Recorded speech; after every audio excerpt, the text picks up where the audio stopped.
What begins here in California and in these wildfire-prone regions will translate to the future of urban development elsewhere as well. This is an issue that's not just becoming more and more urban, but it's becoming more and more universal. There's no silver bullet solution. I work for a design firm. We design parks all the time. We're landscape architects, but we don't typically talk about parks as temporary emergency refuge areas. The things that we are doing already have great potential to do double duty as wildfire resilience infrastructure as well. Most Modern. Jonah Susskind, welcome to Most Modern. Thanks. Great to be here. So you and I and Libo, we've known each other from some time now, but for those of us who aren't familiar, who are you and what do you do? I'm a landscape urbanist by training, and as of somewhat recently, my title is Director of Climate Strategy at SWA. SWA is a global landscape architecture, urban design, and planning firm. We've got 8 offices in mostly U.S. and also in China, including a couple here in Northern California, which is where I am coming to you from. As Director of Climate Strategy, I lead SWA's decarbonization efforts, overseeing sort of the implementation and advancement of the firm's climate action plan. But really for the past 5 years or so, I've helped coordinate practice-based research as part of SWA's internal research and innovation platform, which is called Excel Lab. Loosely, my research is focused on climate adaptation and more specifically on wildfire in the built environment. And I guess before joining SWA, I directed research at MIT's Leventhal Center for Advanced Urbanism and also taught studios that were kind of cross-listed between architecture and urban planning departments, often with a focus on kind of large-scale climate adaptation. Can I ask, what's a landscape urbanist?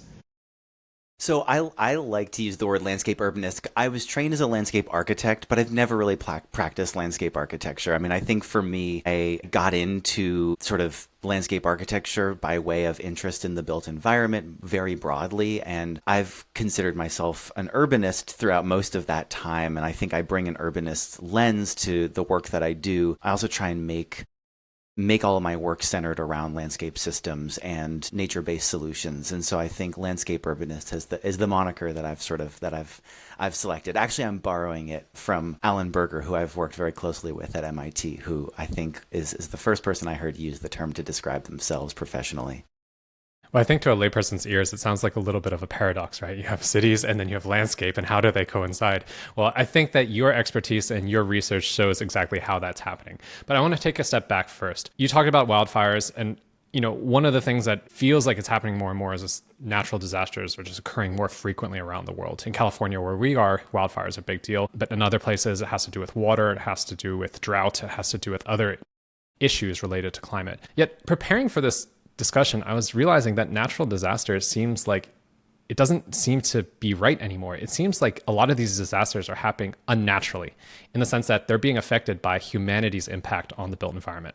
Why is that? I mean, I think that sort of sums up climate change in a nutshell, right? I mean, just to not to put too heavy a point on it, but yeah, I think that the idea of natural disaster has always been a bit of a misnomer to some degree, but I think that is increasingly the case when you couple accelerated urbanization at a planetary scale with climate collapse.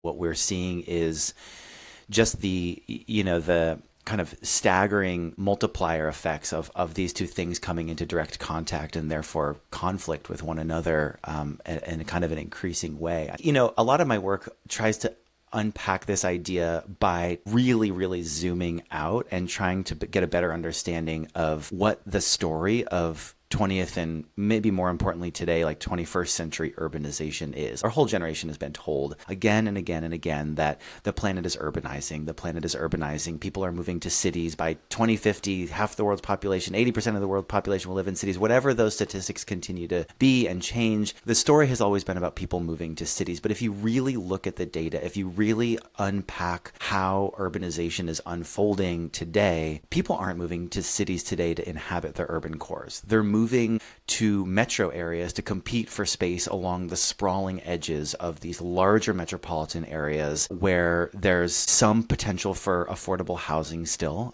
There's still sort of access to the American dream in this sort of context. But that kind of urbanization, that sort of process of accelerated urbanization along these edges creates these increasingly massive zones of conflict between the built environment and landscape systems, right? So maybe this is bringing us back to this question of landscape urbanism and what it means in answer to your question, right? Like suburban and exurban development forms really haven't changed much since the 1960s and arguably even since the 1930s. But in a climate changed world that's also undergoing a massive biodiversity crisis, right? These sort of legacy land use configurations and paradigms are just exacerbating these kinds of pressures in a really intense way. So I think the kinds of natural disasters that we're seeing today are largely the result of the kind of urbanization, the story of 21st century urbanization that, in my opinion, has been kind of an unsung version of this story, but is increasingly important for us to understand as landscape urbanists in particular. And your contention is that basically that urbanization is not occurring in the traditional kind of what we think of as a city. It's happening on the outskirts, closer and closer to these landscapes. Exactly. Those are putting a much bigger percentage of the population at arm's reach, or putting them directly in the line of fire, so to speak, when it comes to exposure to natural disasters. There's just a much higher percentage of the total population that is experiencing that exposure. For those non-urbanists like me, can you explain like what is the edge and what makes going to the edge instead of the center expose kind of new residents to these natural disasters more than traditionally? I mean, I think when we look at traditional forms of urban growth, in the 19th century, we had kind of hub and spoke model cities, right? So we had an urban core that was often co-located around a port or some other sort of center of commerce or commercial exchange. And over time, you would see these sort of spokes of transportation radiating out from that urban center to allow for residential land uses or new forms of occupation or industrialization. What we see today is essentially a polycentric urban morphology. So if you look at metro areas today, it's not so much that we have New York City and Boston and Philadelphia, it's that we have the whole sort of Boston to Washington corridor as one large metropolitan continuum. Oswash region. The Boswash region, right? Or you look at the Texas Triangle, or you look at the Sun Belt, or you look at the LA metro area, which is just this incredible kind of composite of different, smaller scaled cities and communities. Because we don't have that sort of centrality to our cities anymore, if you just sort of think about it almost from a physical standpoint, there's much more surface area now at the edges of cities. It's also because of challenges associated with affordable housing and development and regulation. These represent some of the only viable places for new development to occur. And so a lot of the new development, the lion's share of new development in metropolitan areas is further out from these sort of traditional urban cores. So you're basically saying that the modern city is not about intense density in one place. It's about spreading far and wide. Yeah, and it's about polycentricism. So it's about multiple smaller centers as opposed to one massive center of gravity and a series of bedroom communities outside of that. We now have multiple centers where we can live and work and go to school, and that's really changed the way that urban systems inscribe themselves into the surrounding landscape. And I think that has also, to come back to this question of natural disaster, particularly around wildfire, put millions and millions more into the sort of line of fire or directly into these landscapes that are quite vulnerable or fire prone to begin with. Let's focus on wildfire now. It's getting hot. We're recording this at the end of July and it's getting drier. Can you explain for us what a wildfire is? I think we all have an image of it, but how does it start? How does it occur? What should we know about wildfires before we unpack sort of their implications? A wildfire is also kind of a misnomer. Most wildfires are started by people. So, that's another sort of important little piece of information, I think, to sort of frame this conversation. Wildfire, has historically been fire that's either started by humans, whether that be, a cigarette butt in the woods or, a spark from the underside of a truck on the freeway. For millions and millions of years, most of the Earth's terrestrial ecosystems have co-evolved with regular periodic fires as a natural part of these ecosystems. And those are typically fires that are started by lightning strikes. Most terrestrial forest and shrubland and grassland ecosystems are all deeply connected to these fire cycles, depending on the kind of fuel types and the sorts of, fire-prone fire-prone ecosystems that you're looking at, you'll have different return intervals, different kinds of fire cycles. Wildfire is sort of, as it's understood by the firefighting community, is sort of fire that's consuming wildland fuels as opposed to urban fuels. So trees and grass and shrubs as opposed to houses and cars and propane tanks. I think one of the things that's important in terms of the kinds of wildfires that we're seeing today is in part because of this imbrication of fire-prone ecosystems by urban development. We're seeing more and more fires that are starting in these wildland fuels and then becoming urban conflagrations once they jump into neighborhoods and communities. Can you describe what the general region is around the world and around the US where fires are particularly prone?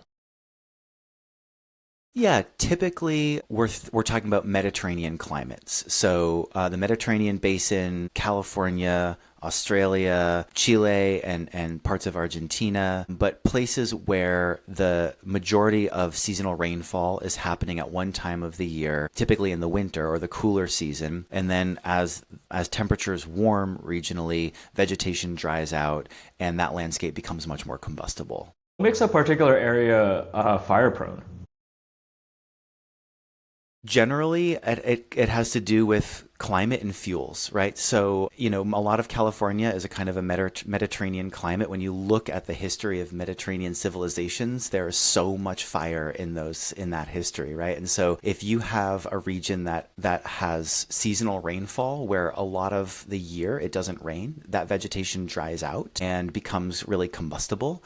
And then, particularly in areas like California, where on the west side of the Sierra, where you have prevailing wind patterns during the driest times of year that also create the sort of gustiest times of year, a spark can create fire much easier than, say, a forest condition in the Atlantic seaboard or the Pacific Northwest, where it generally rains most of the year and that vegetation and those fuels are typically wetter.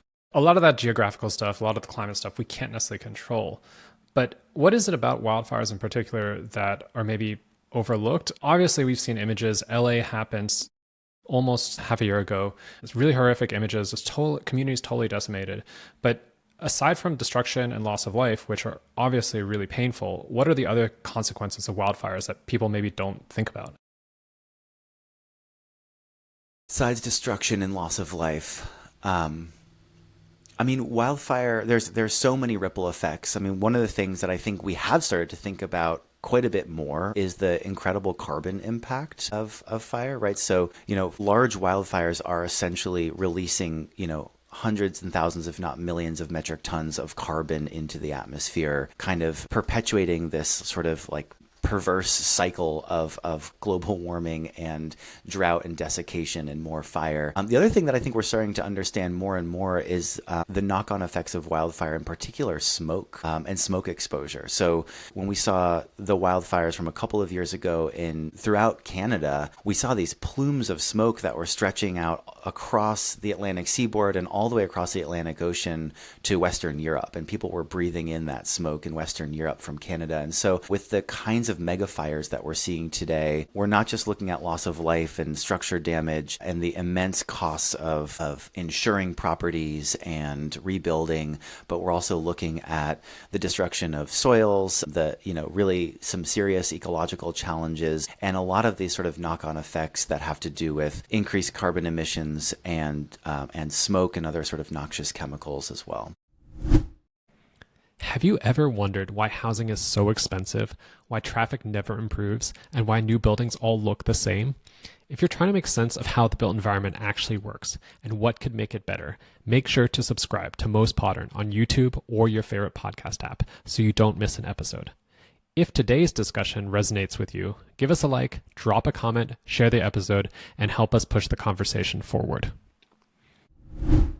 I think you painted really critical picture as to why this is important. Let's move to how we address it. I think one aspect of your job, I'm sure, is understanding these systems that are in play. And then the other aspect is how do we actually use that information to inform what we do? So is there a way to simply kind of tell us how we design for a world where wildfire frequency is just increasing more and more?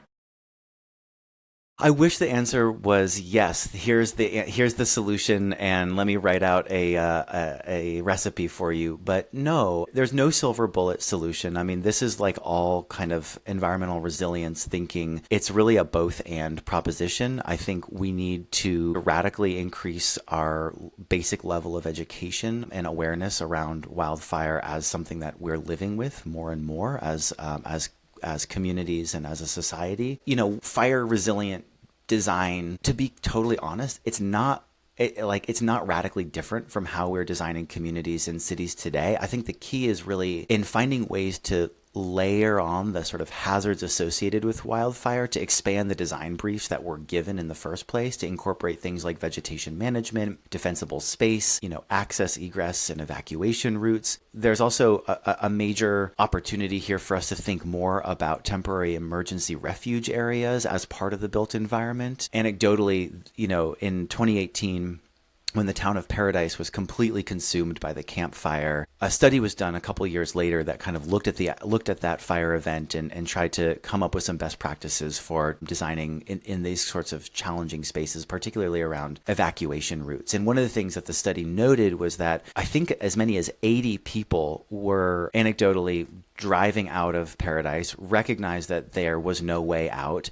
and instead of getting essentially killed in their vehicles, they fled to nearby municipal parks where they were able to take shelter under the sort of steel pagoda structure surrounded by irrigated baseball fields and athletic fields, turf, right? And they were able to ride out the firestorm as it kind of went over them and were ultimately spared.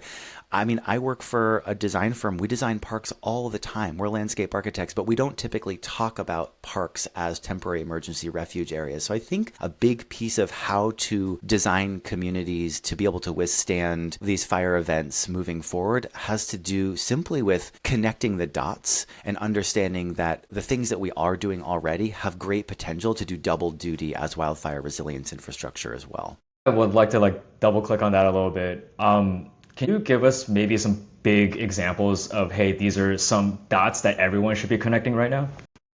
I think there's some simple ones and then there's some nuanced ones. And I think both are challenging for different reasons. The simple ones are challenging because they tend to be too simple. And the nuanced ones are challenging because they require a lot of nuance, right? So I think a simple one is sort of something that I think, for instance, in Australia, where Eastern Australia in particular is very susceptible to wildfire. It's very fire prone. And I think there's a slightly different cultural relationship to fire in Australia, in part because there's been many more generations of education around coexisting with wildfire and developing in fire-prone areas. And one of the things that I see when I go look at new communities that have been designed in Australia, but also when I go and visit schools there, and even people's private properties, there is this idea of shelter in place as being a really viable mechanism for managing coexisting in these fire-prone landscapes. In the US, it's sort of a dirty word. We don't talk about shelter in place as a viable strategy. It's always about getting out. But if you look at, there are some precedents, right? Pepperdine University in Southern California is designed to shelter in place. And last year was one of the many years where students were told to stay in place during the Pacific Palisades fire, which burned right up to the edge of campus.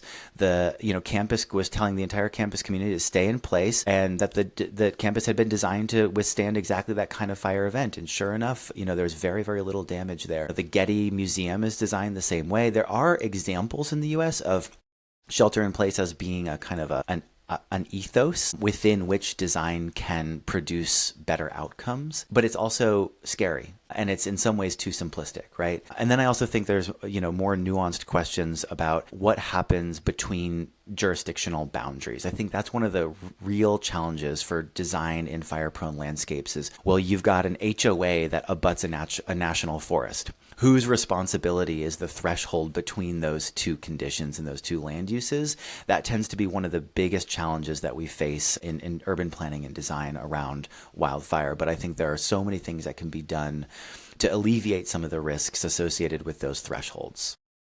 Who's dealing with those moments right now? Spaces in between. It's a really good question. I think it's a really nebulous constellation of players, and I think it's really contingent on which community you're talking about. I think sometimes there are community wildfire protection plans that are in place that address some of those sort of challenging juridical overlaps, and then other times it sort of becomes de facto the responsibility of firefighting personnel. Out here in California, that tends to be CAL FIRE, which is one of the largest firefighting organizations in the country. Sometimes it is the U.S. Forest Service that sort of takes on that responsibility because they're protecting their assets and their resources, and that's part of their mandate. But it really depends, and there's so many different constellations of agency and responsibility, particularly at the community scale, that are totally different depending on where you are.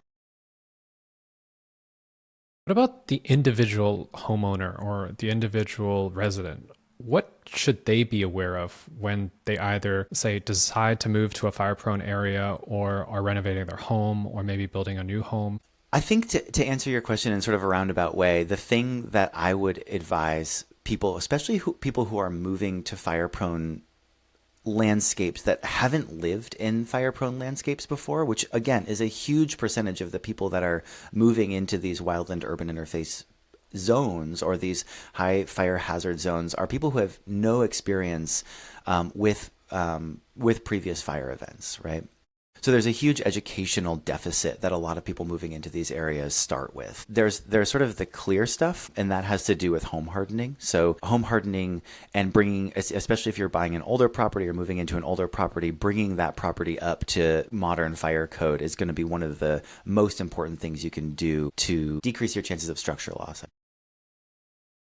But the other thing that I tell people, which is sort of makes me sound old-fashioned, is like get to know your neighbors. I mean, one of the things that I came to understand really quickly as I entered the wildfire space from a sort of design research standpoint is that there has been incredible innovation in this space over the past couple of decades. But for the most part, that innovation has happened at one of two scales. Either the incredibly macro, where we're looking at land use policy as these sort of blunt instruments for tuning regional risk profiles, and those tend to be leveraged by state or county scale organizations. Or there's also been great innovations, and there's a lot of reference material for individual homeowners aimed at protecting them and hardening defensible space. Some great innovations in terms of flammable materials being used in buildings, non-combustible sidings and things like that.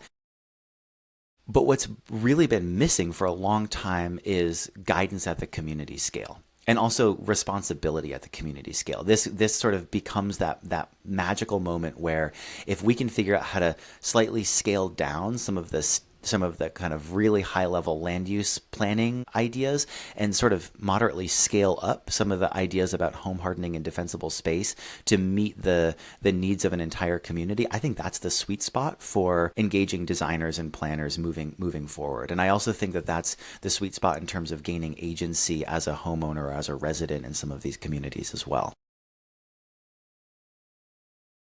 A lot of the topics we discuss on the show are pretty big, and there are certain design moves that one can take. There's other planning moves that one can take. But a lot of this comes down to policy, too. What incentives do authorities, be it at the state, county, local level, or even the federal level, have? Or how can they motivate people to think more about the implications of living in fire-prone areas or being prepared for these types of situations? Yeah, this is a big question, and it's a really dynamic question right now. I don't have a very clear crystal ball in terms of where a lot of the policy moves are going, but it's really clear that our elected leaders are scrambling to make some policy decisions to help communities manage some of these risks moving forward. And I think it's really hard to push for good policy in a culture that's resistant to regulation. And I think, again, it sort of comes back to where a lot of the hard work has to be is in education and really educating fire-prone communities to better understand where they have agency and where they don't, how to set expectations appropriately around, not just insurance, but, the real costs, the real potential costs of living and sort of operating within some of these fire-prone spaces. I also think, though, that we We need to make sure that policies aren't being driven solely to support blanket enforcement procedures. So this is something that we're seeing a lot with debates around zone zero. So for your listeners who aren't super familiar with this idea, the basic idea of defensible space is that if you sort of imagine the footprint of your home, if you go 5 feet out from that footprint, that represents the ember zone, or what's known as zone zero. And there's various ordinances and codes associated with zone zero in terms of what can be there, what shouldn't be there. You know, this is not where you want your propane tanks to be. This is where you generally want less vegetation. And I think what we're seeing right now is a pretty heady debate, frankly, on the role of vegetation in zone zero and whether it should be a complete eradication of vegetation, or whether in some cases that vegetation might actually be able to support the sort of defense of a home, especially if it has a lot of good foliar moisture and is deeply rooted and has been well watered. So I think one of the things that we're seeing now is that there's a push to basically say zone zero has to be a completely denuded, hardscaped environment.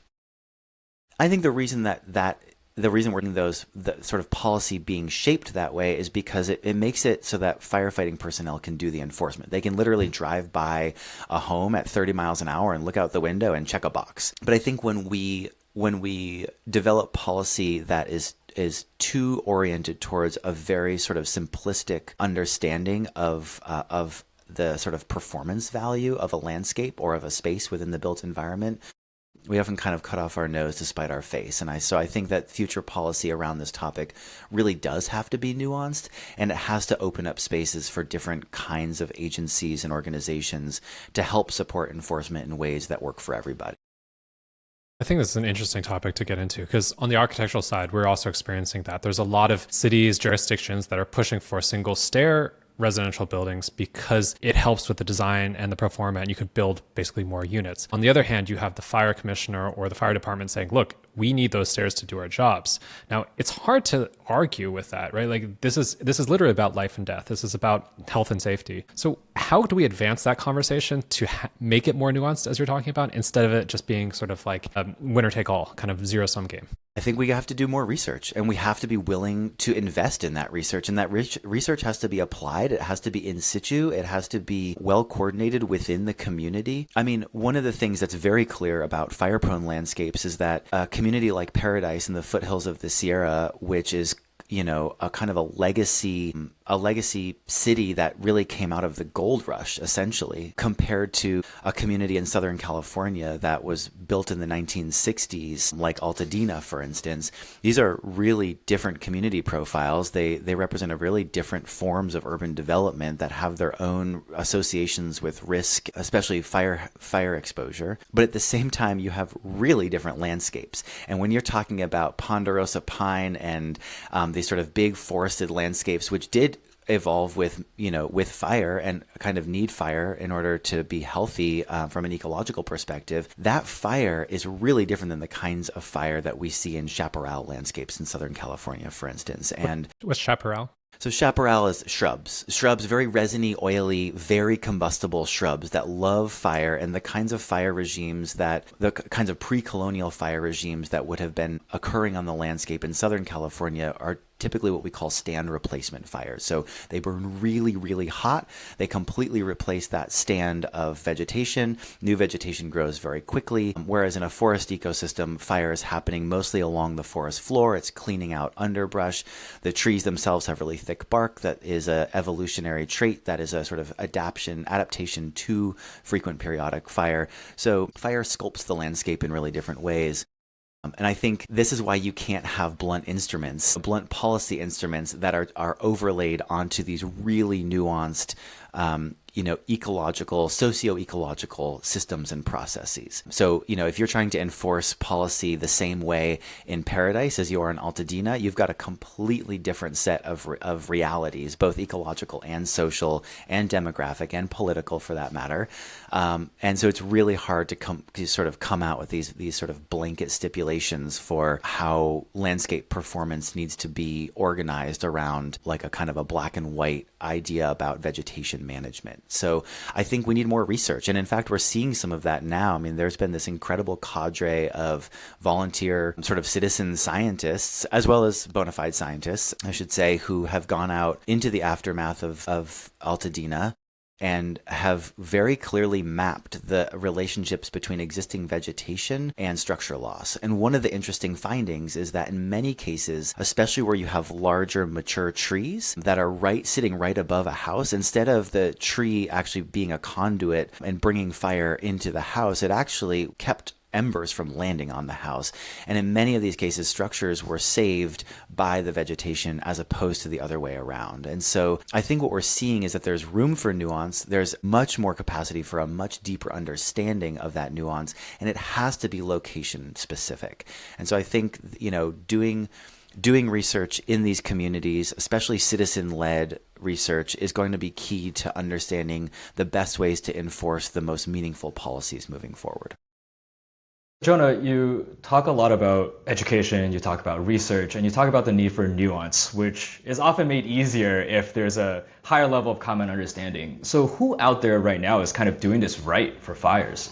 There are a couple of places that I would look. So I think actually here in California, the Governor's Office of Planning and Research has done a great job of sort of putting out best practices at that kind of community scale for planning. We're seeing organizations, nonprofits like the Trust for Public Land and the Conservation Biology Research Institute, and some other sort of ecological and conservation-oriented nonprofits that are also doing a lot of research on urban planning and wildfire contexts, and coming out with some really great findings about both land use planning as well as sort of urban and suburban configuration. We published a book called Playbook for the Pyrocene last year, which comes out of 5 years of dedicated research on this topic. And the idea for that book was really to provide practitioners, particularly landscape architects, but also urban designers and planners, with a dedicated resource for deploying design strategies at the community scale in ways that are typically within the scope of a practicing landscape architect or urban designer. And so, that book lays out several kind of high-level rules of thumb, and then also does a deeper dive into 20 individual strategies aimed at mitigating risk through a variety of different techniques at a variety of different scales in ways that are fairly reproducible across most fire-prone communities. Yeah, can you tell us more about the work that you're doing, either with SWA or independently? How has that been shaped by recent events, Altadena and Paradise, these types of things, and what else are you sort of discovering along the way? One of the things that has been happening slowly but surely, and maybe even sort of in parallel with my work on wildfire, is understanding more about what we call the Wildland-Urban interface, which is essentially where the built environment comes into contact with these sort of larger landscape systems. I think wildfire has been sort of the de facto protagonist in the Wildland-Urban interface for quite some time now.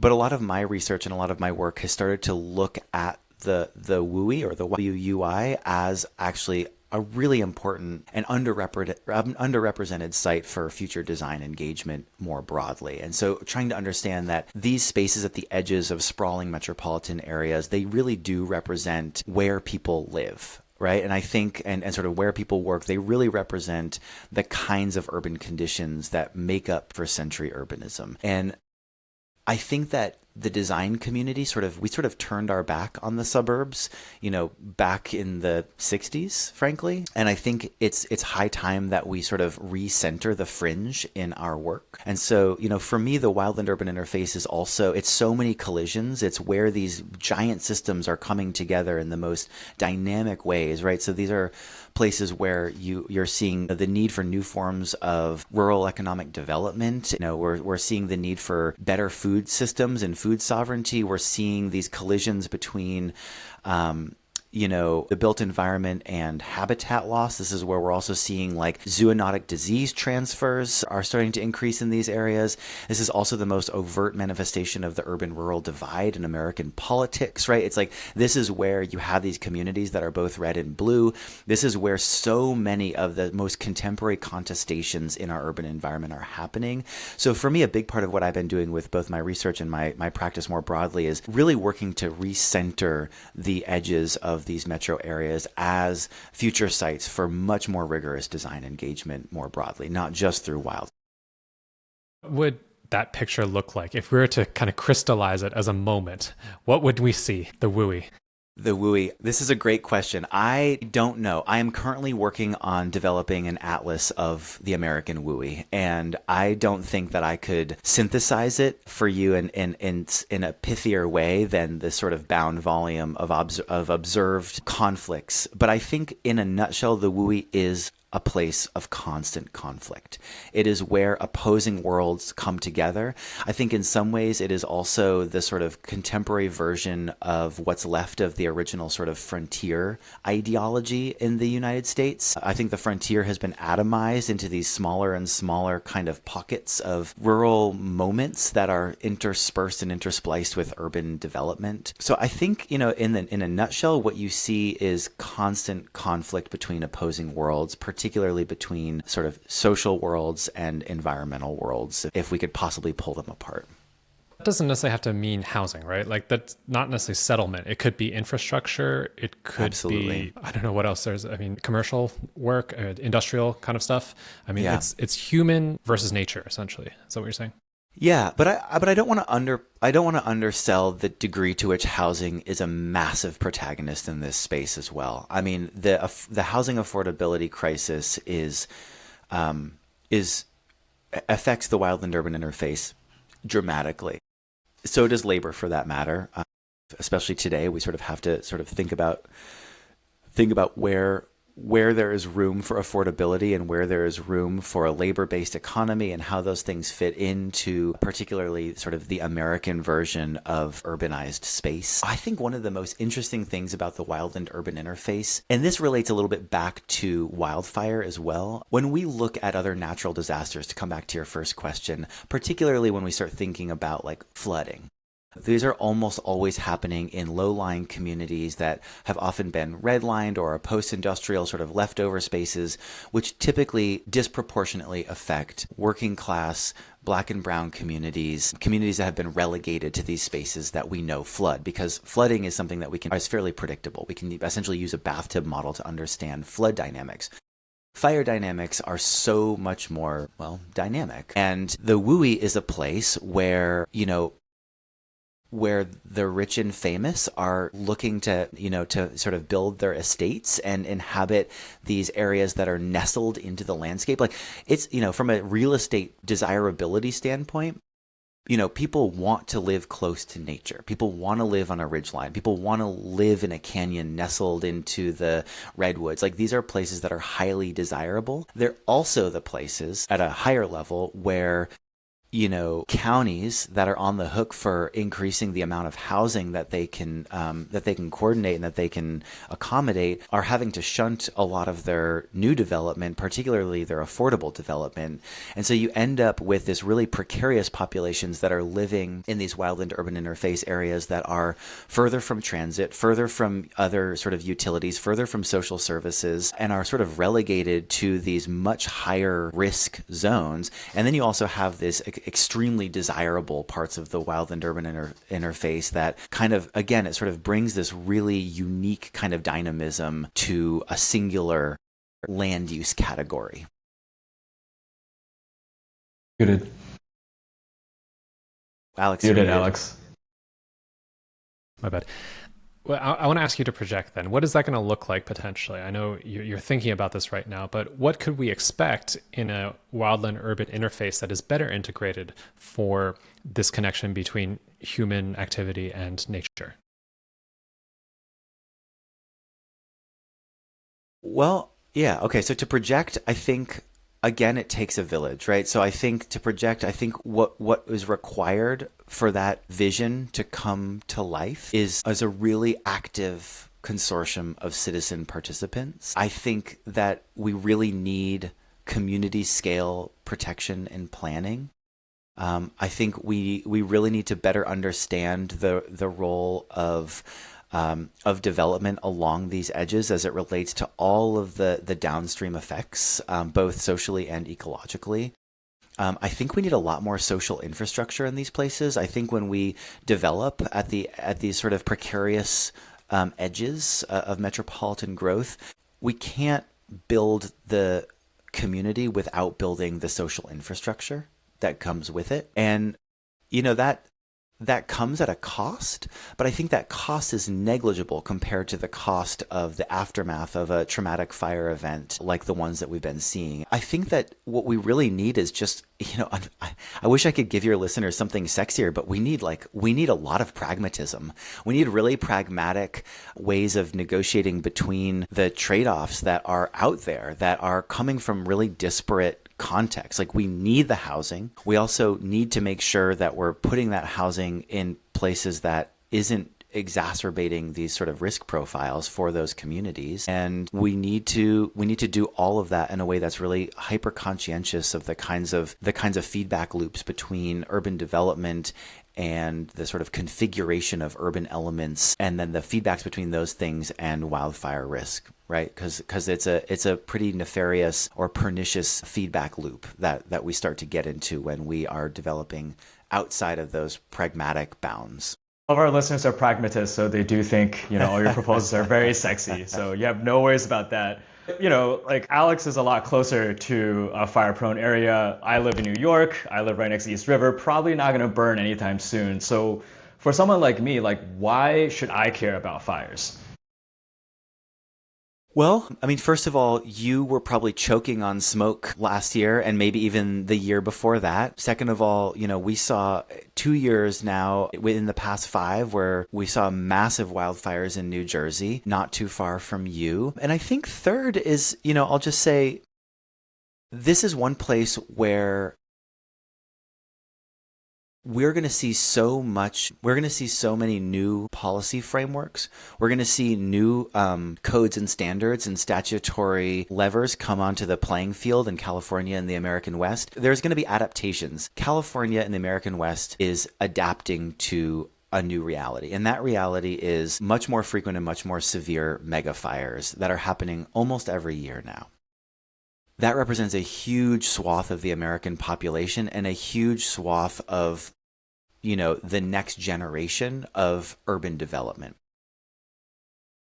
What begins here in California and in these wildfire-prone regions will translate to the future of urban development elsewhere as well. And so I think it's important to be aware of these relationships and understand how they play out. We're seeing enormous ramifications in the insurance market, and these over-leveraged insurance companies that are national, by the way, as a ratepayer in New York, you may very quickly see the knock-on effects of those challenges in your pocketbook. And so I think on so many levels, this is an issue that's not just becoming more and more urban, but it's becoming more and more universal. I think that you and the rest of your listeners that don't necessarily consider themselves residents of a fire-prone community or landscape have a lot to gain from paying attention to the debates and the challenges that Californians and those of us who live in these fire-prone landscapes are negotiating today.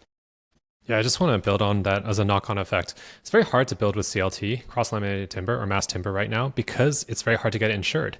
Now, you might be building that in a place like, the northeast of America, where you have the wood. Actually, it's very readily accessible, but people might not be willing to do it because building culture hasn't caught up yet because it hasn't been deployed in certain places. So I definitely echo your sentiment, Jonah, about the sort of interrelated connections we have, especially economically and policy-wise, and how one thing affects one place and how it might actually affect your wallet in another place as well. Yeah, absolutely. Jonah, thanks for joining the pod. We ask all our guests the same question. We want to take stock of where we are in the moment right now and sort of why we call the podcast Most Modern. So if you were to look back in time, 30 years in the future or another generation in the future, at the moment we're living in right now, how would you characterize it? I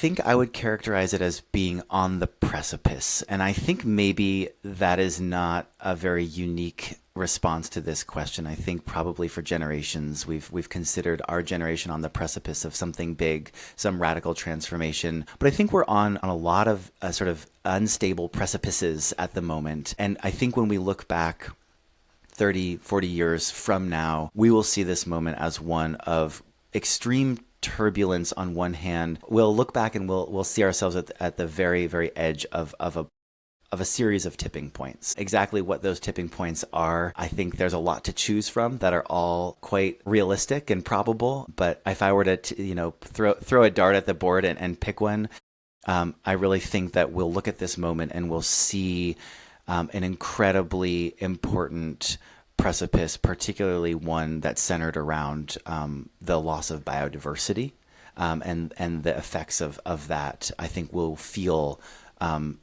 increasingly over the next 30 years.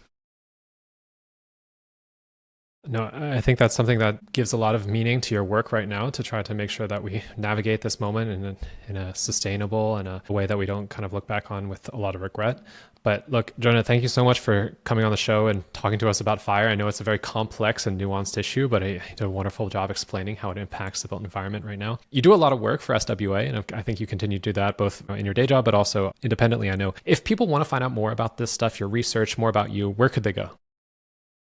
There's a pretty good treasure trove of information about the practice-based research work at SWA. So if you go onto SWA's website under the Ideas tab, you'll see a repository of a lot of the different research projects that we've developed through Excel Lab, including a lot of the work on wildfire. And so there's a lot of cross-linked information there. You can also search for Playbook for the Pyrocene, and that is a free downloadable PDF full of really rich information about how to actually apply design strategies in fire-prone communities and landscapes. Well, wonderful. We'll link to that in the description. On behalf of Lebo and myself, thank you so much for joining us. Well, thank you. It was a real pleasure. Appreciate it. Most modern. Most modern. Most modern. Most modern. 모스트 포던 팟캐스트